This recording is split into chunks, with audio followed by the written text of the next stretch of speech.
Assalamualaikum warahmatullahi wabarakatuh. Alhamdulillah salatu wassalamu ala Rasulillah wa ala alihi washabihi wa mawala man ba'd.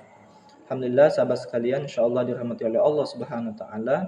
Tentu Raja Ampat yang kita juluki sebagai surga terakhir di bumi kini makin rusak gitu ya. Oleh manusia-manusia yang sejatinya yang tidak bertanggung jawab demi kepentingan mereka, mereka tidak peduli terhadap kondisi masyarakat. Bahkan kalau kita tahu alih-alih membawa manfaat misalnya, ternyata banyak membawa kerusakan. Baik itu ekosistem ya, laut, hutan tropis, bahkan penggundulan hutan yang itu bisa mengarah kepada bencana-bencana alam. Nah, tentu ini akan merugikan sekali ya, masyarakat terutama yang hidup di kawasan Raja Ampat tersebut. Nah, ini di samping itu juga hasil pengolahan tambang itu termasuk juga limbahnya itu kan memberikan sebuah dampak gitu kepada masyarakat pun juga polusi di mana-mana. Nah, tentu banyaknya kerusakan-kerusakan ini kan disebabkan karena manusia-manusia yang jadi-jadian. Tampangnya manusia tapi serakah gitu, ambisius gitu. Bahkan nggak cukup gitu. Ya, nggak puas-puas gitu. Sehingga apa? Mereka hanya taunya cuan-cuan dan cuan. Tentu ini menjadi sebuah persoalan besar gitu ya, bagi kita di negeri ini. Bagaimana mungkin kita hidup di sebuah kawasan yang kaya raya tetapi penduduknya itu tidak sejahtera atau masih dalam kategori miskin. Beberapa data terakhir kan Indonesia termasuk ya masuk ke dalam peringkat negara yang miskin. Kan aneh bin ajaib, kok bisa?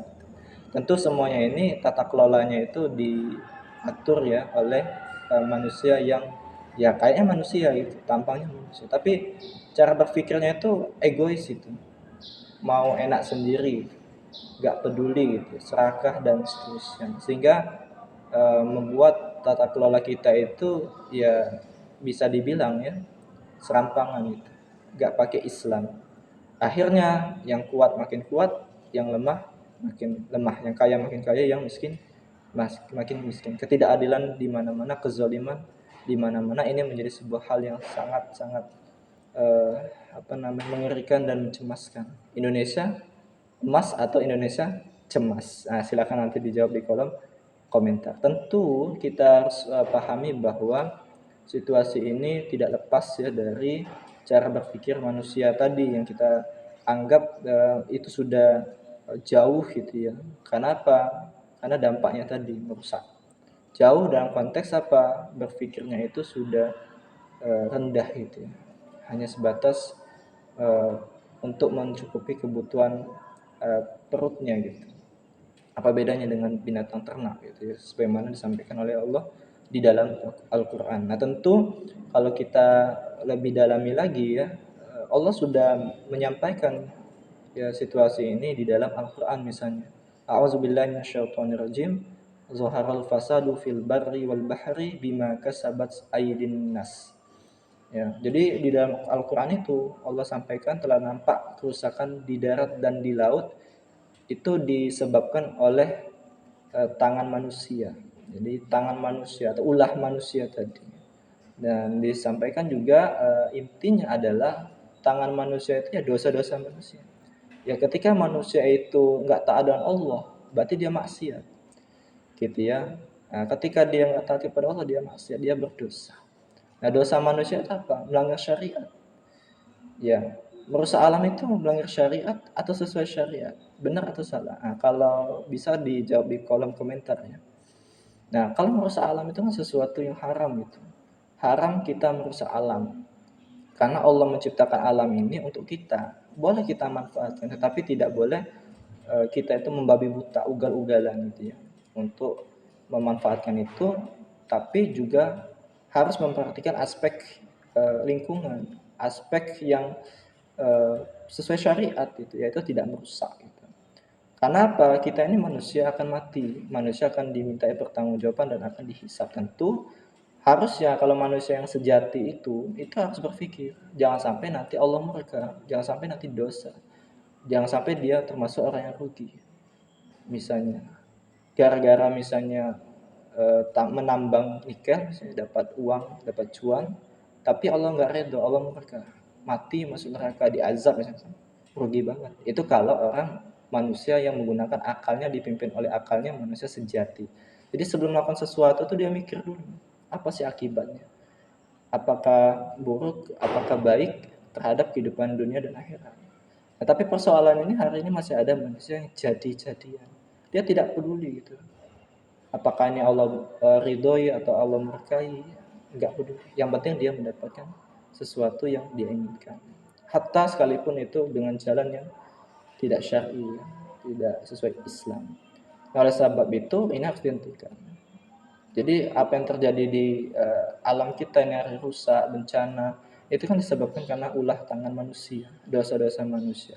Baik manusia itu sebagai seorang individu yang merusak alam, ataupun elit politik gitu ya, yang membuat kebijakan-kebijakan yang memberikan izin, ya, sehingga dari memberikan izin itu mereka mendapatkan cuan untuk golongan dan kelompok mereka, sehingga para pengusaha bisa merampas tanah itu, menguasai, mengeksploitasi itu secara ugal-ugalan.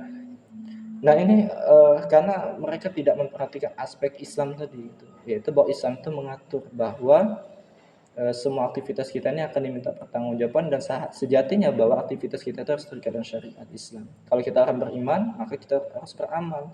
Amal kita itu, perbuatan kita itu tidak boleh keluar dari aturan-aturan Islam. Gak boleh ada yang dilanggar kalau itu orang beriman. Nah, oleh sebab itu kita haram merusak alam. Ya, kenapa? Karena berdosa. Justru alam ini harus kita manfaatkan dengan bijaksana. Boleh dimanfaatkan tapi tidak dengan merusak. Tentu kerusakan-kerusakan ini disebabkan oleh dosa-dosa manusia tadi. Nah, sehingga ketika ada kemungkaran, maka tugas kita berdakwah, mengingatkan penguasa, mengingatkan pengusaha, mengingatkan masyarakat pentingnya kita menjaga alam, yaitu apa? Menata dengan Islam. Tentu kita harus memahami konsep Islam dalam menata lingkungan, menata lahan, termasuk juga pertambangan. Tata kelolanya seperti apa? Nah, oleh sebab itu untuk mengetahuinya harus kita belajar Islam, ya, kemudian kita sampaikan, dan jangan lupa kita ajak masyarakat untuk senantiasa berislam secara komprehensif gitu, secara menyeluruh, atau kafah tadi. Insyaallah dengan begitu kesadaran luas, dan kita bisa mencegah alam ini menjadi rusak dan bahkan hilang, ya, kawasan Raja Ampat itu dari dunia kita akibat serakahnya manusia dan kerakusannya manusia. Mari kita berdoa semoga kita semua bisa menjaga lingkungan, ya, dan lingkungan kita tetap baik, ya, tetap terjaga, dan semoga para manusia ini, ya, kita semua, ya, menjadi orang-orang yang bangkit dan kemudian sadar bahwa haram kita itu merusak lingkungan. Allah alam bisawab, demikian itu yang bisa saya sampaikan, semoga bermanfaat. Assalamualaikum warahmatullahi wabarakatuh.